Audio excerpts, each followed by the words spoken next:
Hi, it's Angel. We are back again for part 2 of the book Revolutionary War on Wednesday. Now, if you're counting AR points, this is worth 1 point. And if you haven't watched the first part, you need to watch it because we explain the first part of the book and we read the prologue in the first 2 chapters. So, you need to start there.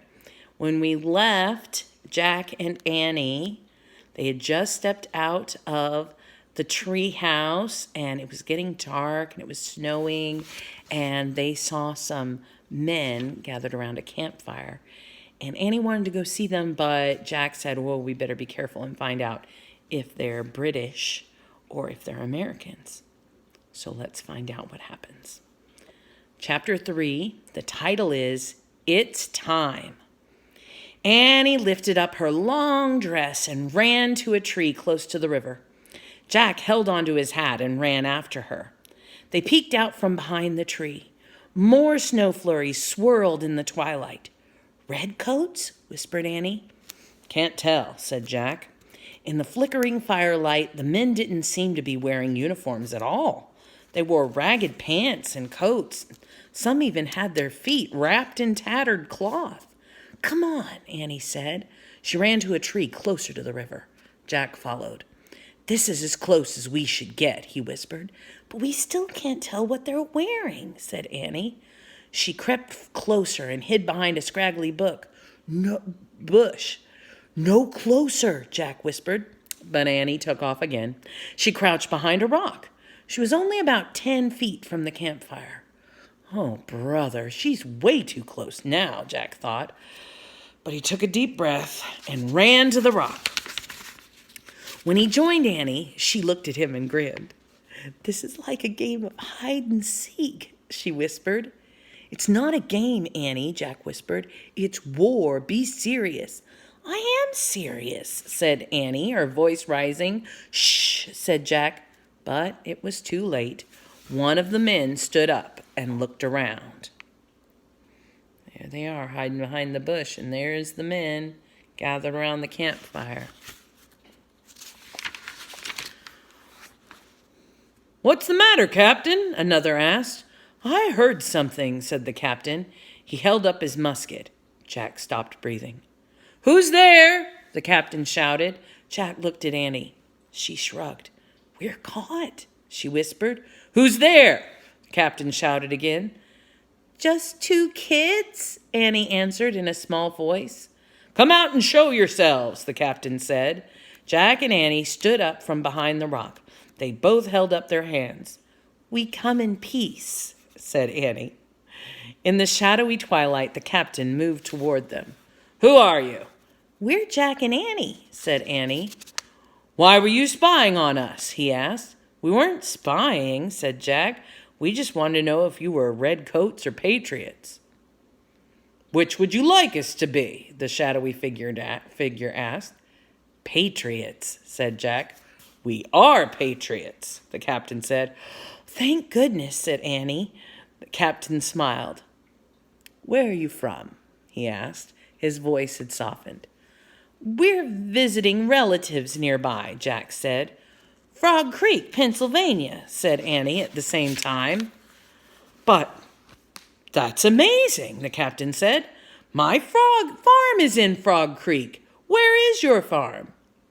Jack didn't know how to answer. It's near the Frog Creek woods, said Annie.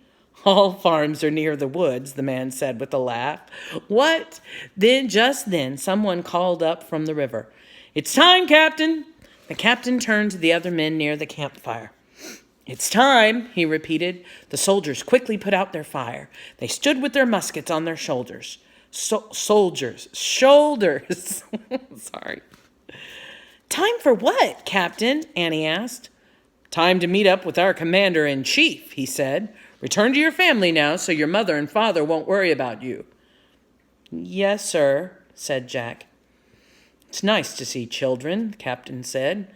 I was just trying to write a letter to my own son and daughter. I didn't know what to say. Tell them that you miss them, said Annie. The man smiled. And I do, indeed, he said softly. Then he turned and headed up the riverbank. His ragged men followed behind. Soon they all disappeared into the cold mist. Jack looked around. The wind was blowing harder. The snow was sticking to the ground. "What now?" he asked. More than anything, he wanted to go back home. With the soldiers gone, the riverbank felt lonely and scary. "We still have to find something to send," said Annie. "I know," said Jack. "Maybe we should just follow the captain and his men," said Annie. "They might lead us to something." Jack wasn't sure that was a good idea, but he didn't have a better one. "Okay, but let's not try not to get caught this time," he said. He and Annie took off through the frozen twilight, following the snowy footprints of the American patriots.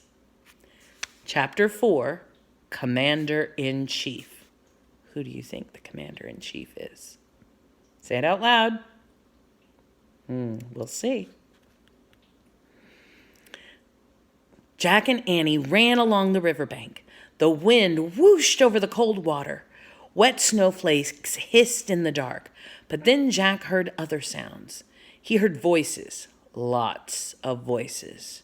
He and Annie soon came upon hundreds and hundreds of soldiers gathered near the dark river. Many carried oil lanterns. The lanterns gave an eerie glow to the snowy twilight. "The captain and his men must be here somewhere," said Jack, looking around. Boats like giant canoes were tied near the river. Men were leading horses and loading cannons onto the boats. "What are they doing?" said Annie. Jack pulled out their Revolutionary War book. He read in a whisper. "On Wednesday, December 25th, 1776. "December 25th? That's Christmas," said Annie. "Today's Christmas." "Cool," said Jack. He started reading again. "On Wednesday, December 25th, 1776, the Patriots were losing the war. Ragged and weary, many were ready to give up. Then something began to happen that would turn the war around. About 2,400 American patriots gathered on the west bank of the Delaware River in Pennsylvania. They prepared to cross the river to go on a secret mission." "A secret mission? Oh, man," said Jack. He started to pull out his notebook. "Attention, troops! The Commander-in-Chief!" a soldier shouted.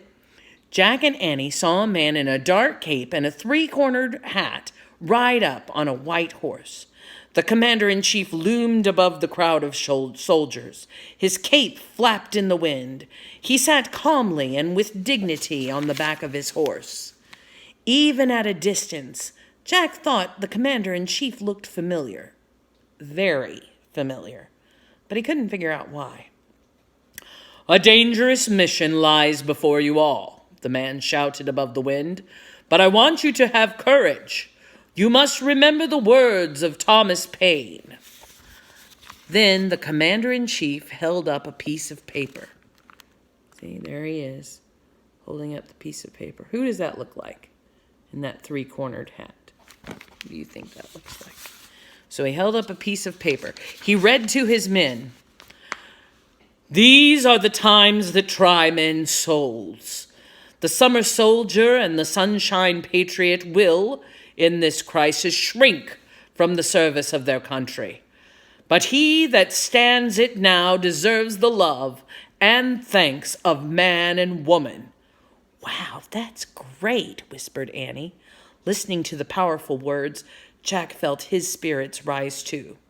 "The harder the conflict, the more glorious the triumph," the Commander-in-Chief read on. "What we obtain too cheap, we esteem too lightly. It is dearness only that gives everything its value." There was a silence, as if everyone were thinking about the words the man had read. Then the soldiers started cheering and clapping. They didn't seem tired at all anymore. Now they seemed eager to set out on their mission. The Commander-in-Chief saluted his men. He steered his horse toward the river. As the horse moved past them, Jack got a better look at the rider. He gasped. "Of course," he thought. He'd seen that face before, on dollar bills. Jack grabbed Annie's arm. "I know who the commander-in-chief is," he exclaimed. "He's George Washington." Now that's cool. Can you imagine seeing George Washington yourself? That would really be a cool thing.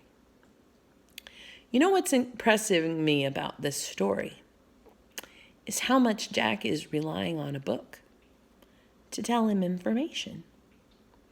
A book got them there, and a book is what is giving him information as they go along. You know, books are kind of important, don't you think? I'm glad you're sharing this one with me. All right, I'll see you next time when we start chapter 5.